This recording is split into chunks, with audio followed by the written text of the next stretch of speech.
دغه صحرایان وایي چې موږ ایمان راوړ. دوی ته ووایه تاسې ایمان نه دی راوړی، بلکې داسې ووایي چې موږ اطاعت کوونکي شو. ایمان لا تر اوسه ستاسې په زړونو کې داخل شوی نه دی. که تاسې د الله او د هغه د پیغمبر فرمان برداري غوره کړئ، نو هغه به ستاسې د عملونو په اجر کې څه کموالی را نه ولي. په باوري ډول الله بخښونکی او مهربان دی. په حقیقت کې خو مؤمنان هغه دي چې پر الله او د هغه پر پیغمبر ایمان راوړ، بیا هغوی څه شک نه کړ او په خپلو مالونو او سرونو سره د الله په لاره کې جهاد وکړ. هغوی ریښتوني خلک دي. ای پیغمبره، د ایمان دغه مدعیانو ته ووایه آیا تاسې الله ته د خپل دین خبر ورکوئ، په داسې حال کې چې الله د ځمکې او آسمانونو په هر څه باندې پوهیږي او هغه د هر شي علم لري. دوی پر تا احسان باروي چې دوی اسلام راوړ.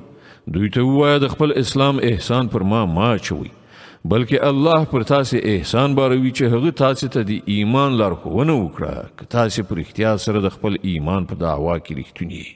الله د ځمکې او آسمانونو د هر پټ شي علم لري او هر څه چې تاسې کوئ هغه د هغو ټولو لیدونکی دی.